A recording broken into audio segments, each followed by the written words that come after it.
Alright friends, welcome back to the channel. My name is Kristen and this is Growing Zone 9B. So it's pretty chilly actually outside today. I just wanted to let you guys know that for the most part the garden pretty much did survive the cold weather that we've been having so far, which has been a blessing. As you can see behind me, my nasturtiums or nastriums are just beautiful. This one, look at the color. Isn't that gorgeous? It's so beautiful. I love these. I love these flowers. You can eat them. That's why they're here. I'm not gonna eat this one because I'm not wanting to eat it, but you could eat it. But I just think it just makes for such a beautiful arrangement in the garden, and to know that it's nutritional and you can eat it and enjoy it, I think just brings a whole new level to the game. All right, so as you can see, I got my tea out here. I don't know if you can actually see that it's like steaming and steam's coming off of it, but always have yourself some beautiful tea. Find some time to relax and take care of yourself. There are so many folks that are just not feeling well that I work around, and they're just, you know, under the weather. The flu has been going around. People are getting COVID again. They're just getting all kinds of sicknesses, stomach viruses, you know, headache, nausea, diarrhea. So speaking of which, my fiance has not been feeling well himself. So he was basically sick over the weekend, and he went to the doctor's yesterday, to the urgent care. And he has a sinus infection. He's got like a double ear thing going on. And they would not prescribe him any medication because they told him that he had not been sick for 10 days or more. If you're, I mean, to me, I guess for us, because of how we operate, I get a lot of people abuse the system. But if you're not feeling well enough that you go to an urgent care, to me, there's something definitely going on, and you want to take care of that. People can die from sinus infections. They basically just told him to do an over-the-counter, like nasal, you know, spray mist to try to clean up what is in his head and kind of like get that gunk out. And just to try to take something over the counter if he was feeling like he couldn't continue, you know. So he spent like $75, which was the copay, to basically be told, tough it out.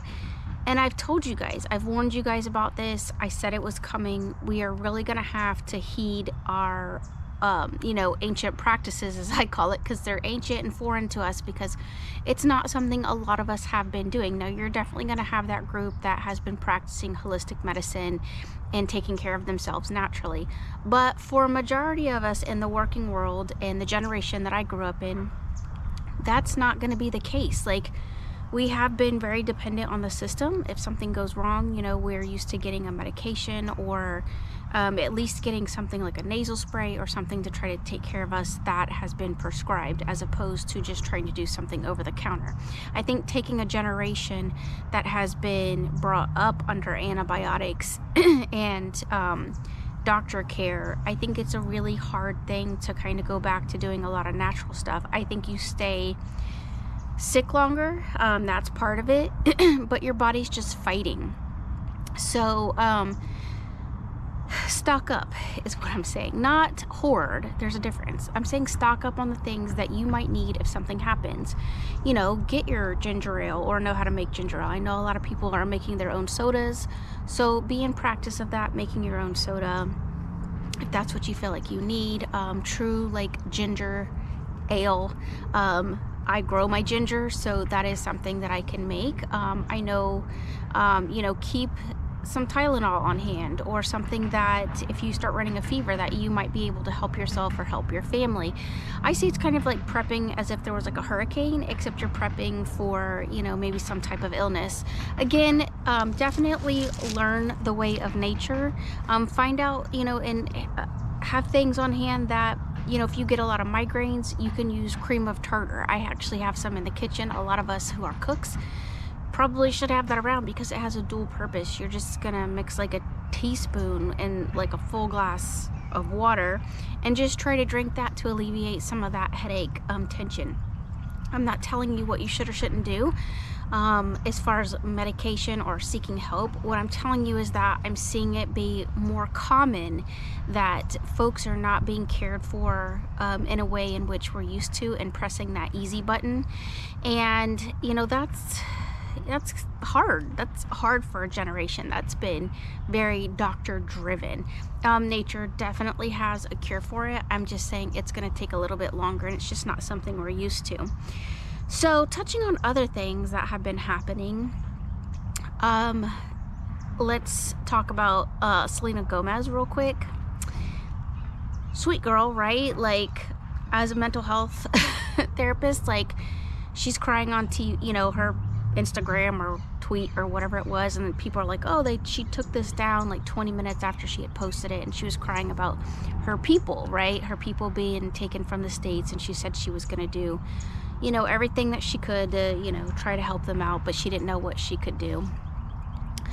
I felt actually really sad for her in a lot of ways, just on a personal level. Like, I think she doesn't really understand some of the things that are happening, because at least what we've been shown on the media, which we know television tells lies to our vision, maybe we're not getting the full extent of it, and I'm sure people are being harassed that are of, you know, another, like, Mexican or you know, Indian, or you know, maybe have a little bit of darker skin.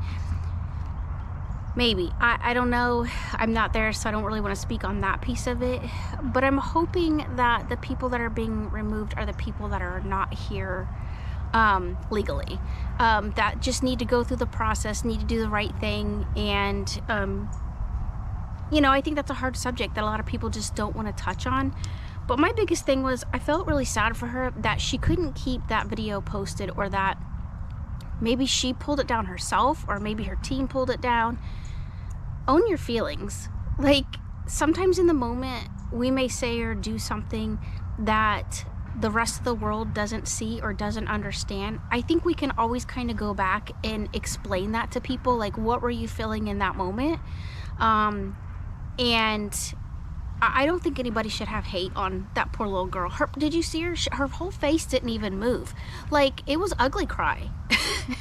It was ugly cry, and I felt sad. That's what I'm saying. I just felt sad for her, because I thought, look what the industry has done to you. Like, you are super Botoxed up. I can't tell if you're crying or it was like the Joker. It was just like, ooh, but her lips didn't even move. She was like, ooh. It was terrible. I felt so sad. Like, I was like, girl, listen,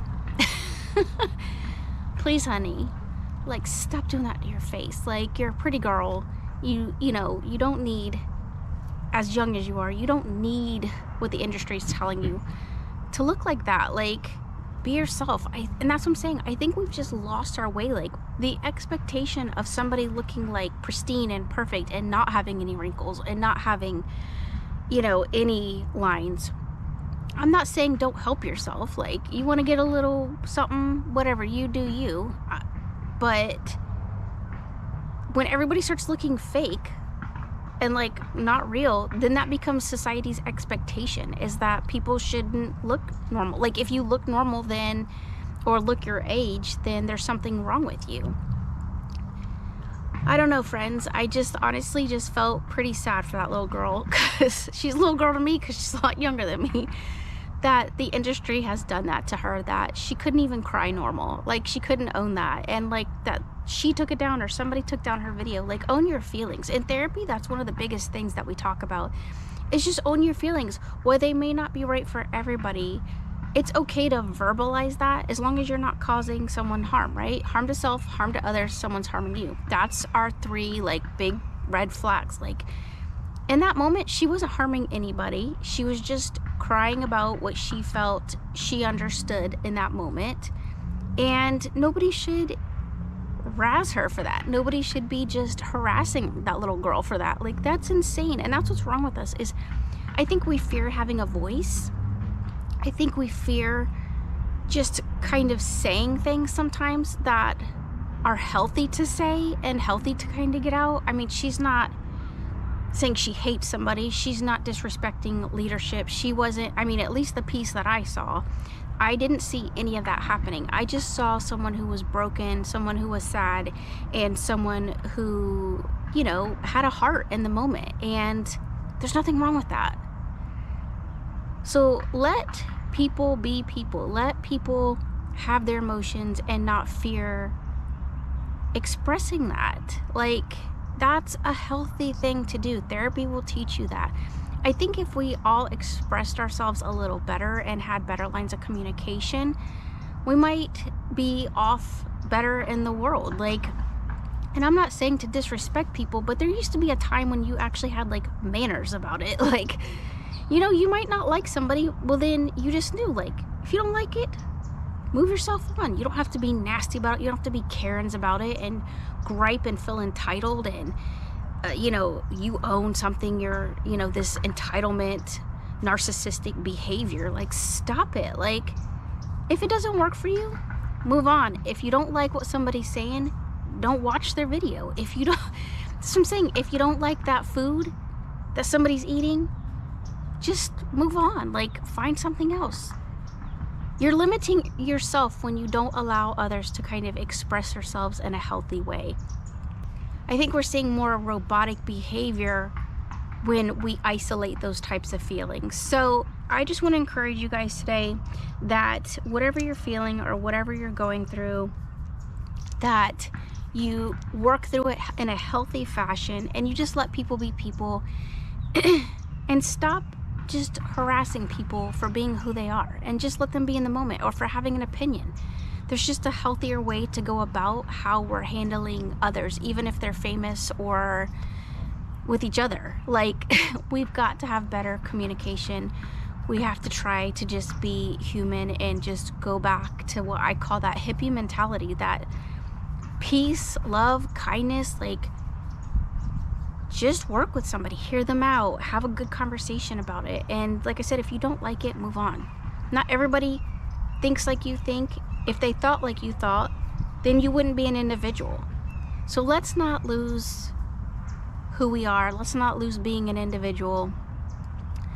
And let's move forward with an open mind and just being kinder to people. If that, you know, video didn't teach us anything, it should teach us to just let people be people and be kind. She wasn't hurting anybody. She wasn't doing anything wrong. So, and have grace with yourself through your own process and through your own learning, and just allow yourself to, you know, be who you are.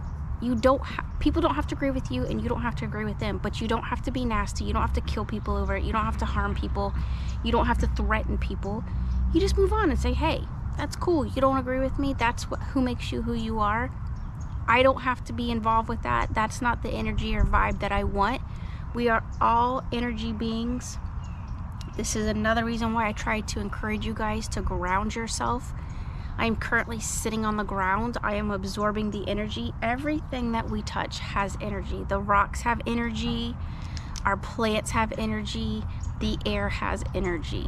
We're breathing in good, beautiful outside air. We are absorbing nature. We're listening to the birds. We are being at peace. We're finding our meditation. We're finding our moments of health. We're finding our moments of kindness, and by doing and following these types of practices. So remember, that's what this channel is about. Growing Zone 9B, I've said this repeatedly, is not just about what's growing in the garden, although that is really important that we know what we're putting into our bodies. But Growing Zone 9B is about growing through life, and we just happen to be in 9B right now. So, I mean, that could always change. So that's what I'm saying. Like, just be kinder to people. We are living in a world right now of uncertainty. We are living in a world where every day there is something on the media. We have fires, we have hurricanes, we've got oh yeah, there was an earthquake that just occurred in New Hampshire. You know, it's just the craziest stuff. One of the things I was talking to my Sharon about was I had no idea that meth was so popular in Raleigh, North Carolina. I was like taken back that like that was like one of the highest places for meth or something, and I was like, or you know, they were up there on the list, and I was just like, what like you know, you go from making moonshine to making meth, I guess. I don't know, friends. That's not cute. That's what I'm saying. Like, find a way to make a garden. Find a way to connect with your neighbors. I think that that's really important. You know, some people talk about the violet flame. I'm not going to go too deep into that, but people that are spiritual sometimes make that connection. And, you know, really, it's kind of like this Mormon type mentality where it's, you know, you create community, you give to other people. If somebody needs help, if they're sick and you know it in your neighborhood and you're, you know, friends with them, you know, maybe make them some soup. Like I say all the time, I have an elderly neighbor that lives next door to me. His wife died from cancer not that long ago, and I know that he doesn't take as good a care of himself as he could because he doesn't have that in his life, and he doesn't really have a reason to, I guess at this point. That's how I personally view it. And you know, it's kind of hard to make a homemade meal for just yourself. So I try to take that over to him. Like, know your surroundings, know the people you're around. You know, if my neighbor on the other side of me, they need something, you know, I'm there. My neighbors across the street, Patrick and Marla, great, amazing people. If they were to say, hey, can you help us with something? Absolutely. Like, let's go over there and help. And 150. They are always coming over, doing for us. Like, if my neighbor sees that my grass is too tall or whatever, he's just like, oh, I know you guys work, you're busy, he just comes over and cuts the grass for us. God bless him for that. You know, I don't tell them enough how much I love and appreciate them. And that's what I'm saying. You should have that really good symbiotic relationship. That it's a beautiful process. It's a beautiful rotation. It's a beautiful, you know, just connection that we have. That, and vice versa. If I saw something going on over there, I have no problems. Like, mi casa, you casa. Like, I go over there and I will be like, hey, let me take care of this real quick. Let me handle that. Something doesn't look right. I'm gonna be the first one to go over there and say, hey, what's happening? Like, this isn't right. I know them well enough to know that something would be off, is what I'm saying. And most of us don't have that connection. We fear connection with other people. We fear allowing people to be people. And that's something that I think as a society that we really need to try to start working on. So if you want to do better mental health for yourself, part of that is making these connections with people. Don't fear people. Don't be making silly decisions where you're just like, oh, hi, let's be friends. I don't know you, because sometimes you never truly know somebody. But make an effort to really make those connections. Let people be people. Stop being Karens in the world. And just go back to humanness. Just go back to kindness. Walk the walk of Jesus. That's the truth.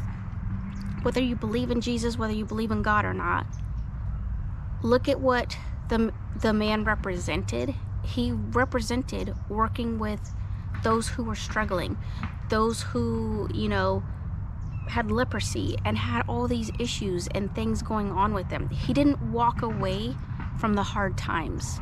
You know, he prayed for them. He reached out to them. And that's what I'm saying. Like, I think we need to kind of find that mentality and that heart in us, find that Jesus heart, and, you know, start walking the walk instead of just always telling people, hey, spend your money here, let me be an influencer. An influencer to me is someone who helps someone to become better in their life. And buying a cake pan, buying